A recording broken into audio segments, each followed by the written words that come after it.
Башкортостан профсоюздар федерациясынын туризм боюнча управленияси болгон, мына ушул управлениянын жетекчиси ошол убакта Тендералиев Кадыр Аманбекович деген жетекчи профсоюздун бир топ мүлктөрүн мыйзамсыз сатып менчиктештирип жүргөн. Мына ошол убакыттардан бери бүгүнкү күнгө чейин ошолорду кайтаруунун үстүндө иштеп келатабыз. Сот органдары аркылуу кайтарып атабыз. Мына бүгүнкү айтылып жаткан маселе дагы билесиздер, Бишкектин чогортосунда Достук мейманканасынын жанында ошол жерде эки этаж имарат бар. Мына ушул имарат жөнүндө болуп жатат. Ушул имараттын экинчи этажын убагында фиктивно калп эле карыз алдым деп бир чоң суммага ушундай алдамчылык жол менен эгер карызды кайтарып бере албай калсам, карыздын ордуна ошол зданияны берем деген ушундай жашырын келишим менен иш баштап, мынакей аягы ошол экинчи этажды почти 200 метр квадратный метр жерди бир комнат пакеттин баасына сатып жиберип атат. Элестетип көргүлө. 5 эсе 6 эсе арзан.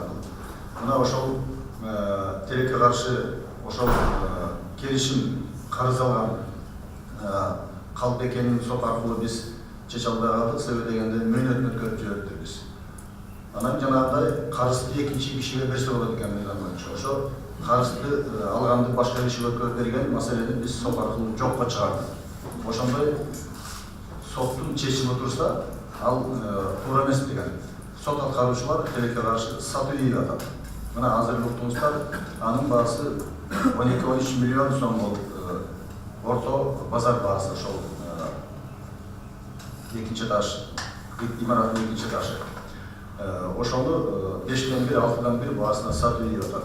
Мына ошол себептен биз ойлойбуз, убакыт жетти, биздин коом мындай бышып жетилди, бир мындай маселелерге акыйкат көз караш менен карап, сот органдары биздин пайдабызга чечилет. Билесиздер, профсоюздар бул ошол карапайым иштеген элдин арыз муңун уккан, ошолорду чечкен уюм болуп эсептелет. Мына ушул имараттар, билесиздер, профсоюздардын бир топ санаторий, курорт, эс алуу үйлөрү бар. Булар ошолорго кызмат кыла турган ишканалар, жайлар болуп эсептелет. Тилекке каршы ошолорду талаптанбай токтобой келатат. Ошол убагында мыйзамсыз кетип калган объектилерди бүгүн кайтарып алуунун үстүндө биз чоң аракеттерди жасап иштеп жаткан кезибиз. Мына бүгүнкү келген себебибиз дагы ушул коомчулукка сиздер аркылуу, массалык каражаттар аркылуу ушул көйгөйдү жеткирели деп, жана укук коргоо органдарына дагы биздин үнүбүздү угуп койсун деген маанайда биз келип ушул кайрылып ушул конференция берип атабыз.